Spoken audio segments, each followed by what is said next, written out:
नमस्कार दोस्तों, स्वागत है आपका सीपी स्मार्ट क्लासेस में। दोस्तों, डेली की तरह आज भी दैनिक रोजगार समाचार के साथ में उपस्थित हूँ आप लोगों के समग्र। और जो न्यूज़ आप देख रहे हैं स्क्रीन पे, इन सभी खबरों का विस्तार से हम चर्चा करेंगे इस वीडियो में। तो दोस्तों, शुरू करते हैं वीडियो शुरू करने से पहले अगर आपने हमारे चैनल को अभी तक सब्सक्राइब ना किया हो तो चैनल को सब्सक्राइब करके बेल आइकन दबा दें, जिससे इस तरह की अपडेट आपको समय पर मिलती रहे। तो दोस्तों, पहली न्यूज़ इसमें है कि प्रोग्रामर ग्रेड 2 का रिजल्ट आयोग ने घोषित कर दिया है। और लोक सेवा आयोग ने प्रोग्रामर ग्रेड 2 का परीक्षा का रिजल्ट 2019 का रिजल्ट था। इसमें एक पद के लिए परीक्षा हुई थी। स्वप्निल बर्नवाल का चयन किया गया है। स्वप्निल बर्नवाल को बहुत बहुत मुबारकबाद। और इसकी परीक्षा जो हुई थी वो 13 अक्टूबर को 2019 को लखनऊ में जो परीक्षा भवन है लोक सेवा आयोग का, वहाँ पर हुई थी। और 926 आवेदन मिले थे। परीक्षा में 320 अभ्यर्थी शामिल हुए थे। तो 319 लोगों को पछाड़ते हुए स्वप्निल बर्नवाल जी को यह जॉब मिली है। दूसरी न्यूज़ है एसएससी की जानकारी अब आपको उमंग ऐप के थ्रू मिलेगी। तो इसमें लिखा हुआ है कि उमंग ऐप के जरिए अब आपको जानकारी इसकी दी जाएगी। उमंग ऐप पर पहले इलेक्ट्रॉनिक और सूचना मंत्रालय से जुड़ी जानकारियाँ मिलती थीं, लेकिन अब इस पर एसएससी की भी जानकारी साझा की जाएगी। और अभ्यर्थियों को परीक्षा कैलेंडर, रिजल्ट, परीक्षा से जुड़ी अन्य नोटिस, ये सभी चीज़ें इस ऐप के जरिए जानकारी आपको दी जाएगी। यहाँ तक कि किस विभाग में कितने पद खाली पड़े हैं, यह सब भी जानकारी आपको इसी ऐप के थ्रू मिलेगी। अभ्यर्थियों को अभी तक जरूरी सूचनाएं एसएससी की वेबसाइट के जरिए प्राप्त होती थी। नेटवर्क की समस्या और वेबसाइट में तकनीकी गड़बड़ी होने पर अभ्यर्थियों को दिक्कत का सामना करना पड़ रहा था। एसएससी मध्य क्षेत्र के क्षेत्रीय निदेशक राहुल सचान ने बताया कि अभ्यर्थियों की सहूलियत के लिए यह सुविधा मुहैया कराई जा रही है। तो आप लोग यह ऐप डाउनलोड कर लीजिए और जानकारियाँ आपको यहाँ से मिलती रहेंगी। 1700 फर्जी शिक्षकों से रिकवरी हो सकेगी। 1700 शिक्षक फर्जी जिनको बर्खास्त किया गया था वो कोर्ट में चले गए हैं, न्यायालय की शरण ले लिया है इन लोगों ने और वहाँ से स्थगन आदेश ले आए हैं। इससे विभाग को खासा नुकसान हो रहा है। अब हाईकोर्ट के फैसले के बाद विभाग न केवल इन फर्जी शिक्षकों से निजात पा लेगा बल्कि रिकवरी भी कर सकेगा। तो जो इन्होंने अभी तक जितनी सैलरी ली है वो सैलरी इनको वापस पे करनी पड़ेगी। अक्टूबर 2017 में विभाग ने सभी जिलों को सीडी भेजते हुए इन्हें बर्खास्त करने के आदेश दिए थे। और बर्खास्त इनको क्यों किया गया था? क्योंकि इनकी जो डिग्री थी बीएड की वो फर्जी डिग्री थी। और यहाँ पर लिखा हुआ है डॉक्टर भीमराव अंबेडकर विश्वविद्यालय से 2004-05 में बीएड किए हुए अभ्यर्थियों में 4570 की डिग्री फर्जी पाई गई। बहुत बड़ी तादाद में डिग्री फर्जी पाई गई है। और यहाँ पर विशेष अनुसंधान दल, जिसको एसआईटी बोलते हैं, ने अपनी जांच में पाया कि विश्वविद्यालय के टेबुलेशन चार्ट में 3517 विद्यार्थी ज़्यादा थे। टेबुलेशन चार्ट में 12472 छात्रों का परिणाम दर्ज था, जबकि प्रवेश 8030 विद्यार्थियों ने लिया था। इसी तरह 1053 छात्रों की अंक तालिका से छेड़छाड़ की गई है। अब दूसरी खबर जो है ये आ रही है फर्जी नियुक्ति पत्र के कारण जो ज्वाइनिंग इनकी फंस गई है। असिस्टेंट प्रोफेसर एडेड डिग्री कॉलेजों में जो भर्ती चल रही थी, विज्ञापन संख्या 47 के तरफ से 1150 पद, जिसमें थे 33 विषयों का रिजल्ट जारी हो चुका है, लेकिन कुछ विषयों में का फर्जी नियुक्ति पत्र जारी होने के कारण अभी तक किसी को नियुक्ति नहीं मिली है। इधर लॉकडाउन के कारण सारी प्रक्रिया रुक गई है। इस बीच चयनितों ने उच्च शिक्षा निदेशालय से नियुक्ति की प्रक्रिया ऑनलाइन पूरी कराने की मांग की, परंतु निदेशालय ने अभी उस पर कोई निर्णय नहीं लिया है।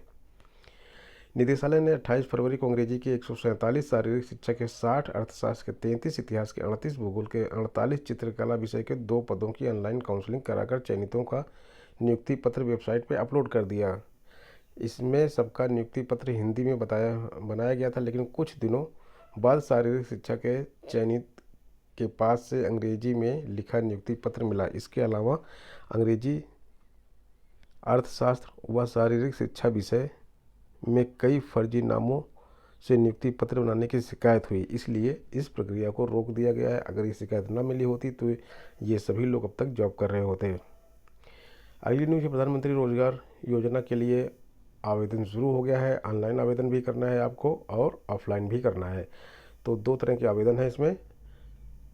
लॉकडाउन पीरियड में जब लोगों के रोजी रोटी ठप हो गई, इसमें रोजगार के लिए 2 योजनाओं के लिए आवेदन मांगे गए हैं। वित्तीय वर्ष 2021 के लिए प्रधानमंत्री रोजगार सृजन कार्यक्रम और विश्वकर्मा श्रम सम्मान योजना के तहत 10 मई तक आवेदन मांगे गए हैं। 10 मई से पहले आपको आवेदन देना है। प्रधानमंत्री रोजगार योजना के लिए ऑनलाइन आवेदन मांगे गए हैं और विश्वकर्मा श्रम के लिए ऑफलाइन आवेदन मांगे गए हैं। और अगर आपको कोई विस्तृत जानकारी चाहिए इस पर, तो आप इस नंबर पर संपर्क करके यहाँ से बात करके विस्तृत जानकारी ले सकते हैं। उत्तर पुस्तिकाएं 5 मई से जांची जाएंगी। यूपी बोर्ड की पुस्तिकाएं नहीं जांची जा रही हैं। हालांकि कुछ प्रदेशों में कापियां जांचने का काम चालू हो चुका है और वहां पे बोर्ड के रिजल्ट जारी होने की भी डेट फिक्स कर दी गई। लेकिन उत्तर प्रदेश में पहले 25 अप्रैल से कापियां जांची जानी थी, लेकिन अभी उसको 5 मई किया गया है। तो 5 मई से ये कापियां जांची जाएंगी। मुख्यमंत्री डॉक्टर दिनेश शर्मा ने जानकारी दी कि यूपी बोर्ड की हाई स्कूल व इंटरमीडिएट की उत्तर पुस्तिकाओं का मूल्यांकन 5 मई से करवाने की तैयारी है। विश्वविद्यालय की परीक्षाएं भी 3 मई के बाद 15 दिनों का वक्त देकर शुरू कराई जाएंगी। वहीं शुक्रवार से माध्यमिक शिक्षा के विद्यार्थियों के लिए दूरदर्शन के स्वयंप्रभा चैनल पर सुबह व शाम को कक्षाएं लगेंगी। डॉक्टर शर्मा ने कहा कि 3 मई को लॉकडाउन खत्म हो रहा है। इसके बाद हम विश्वविद्यालयों महाविद्यालयों में 15 दिनों का वक्त विद्यार्थियों को देते हुए परीक्षाएं कराएंगे। यूजीसी की गाइडलाइन है कि परीक्षा का समय घटाकर 2 घंटे किया जाए। परीक्षा 3 घंटे की होती है, तो यूजीसी ने ये बोला है कि 3 घंटे की जगह 2 घंटे की परीक्षा कराई जाए, जिससे एक दिन में 3 पालियों में परीक्षा कराई जा सकती है। और प्राविधिक विश्वविद्यालय ने गाइडलाइंस की समीक्षा के लिए कमेटी गठित की है। उधर AICTE की गाइडलाइन का भी इंतजार किया जा रहा है। AKTU के अधिकारियों के मुताबिक यूजीसी ने परीक्षा का समय कम करने के निर्देश दिए हैं कि छात्रों की परीक्षाएं जल्द समाप्त हो जाए, इनका रिजल्ट भी समय से घोषित किया जा सके, खासकर के अंतिम वर्ष के छात्रों का।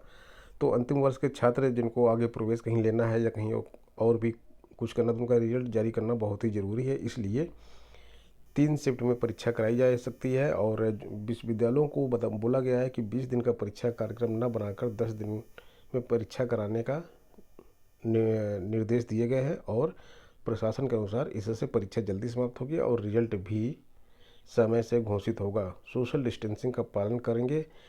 AKTU 3 मई के बाद अंतिम वर्ष के छात्रों की परीक्षा आयोजित करने की तैयारी में है और परीक्षा के समय छात्रों के बीच सोशल डिस्टेंसिंग का पालन करने का निर्देश है। छात्रों को मास्क पहनने के लिए कहा जा सकता है। AKTU के परीक्षा नियंत्रक प्रोफेसर राजीव कुमार बताते हैं कि परीक्षा को लेकर यूजीसी ने गाइडलाइन जारी की है। इसे परीक्षा समिति के बीच रखा जाएगा, इसके बाद कोई नया निर्णय होगा। दोस्तों, आज फिर मोमबत्ती जलाई जाएगी और मोमबत्तियाँ इस बार जो है कोरोना के लिए नहीं जलाई जाएंगी। इस बार सरकार की नीतियों के विरोध में मोमबत्ती जलाई जाएगी। महंगाई भत्ते को फ्रीज कर दिया गया है।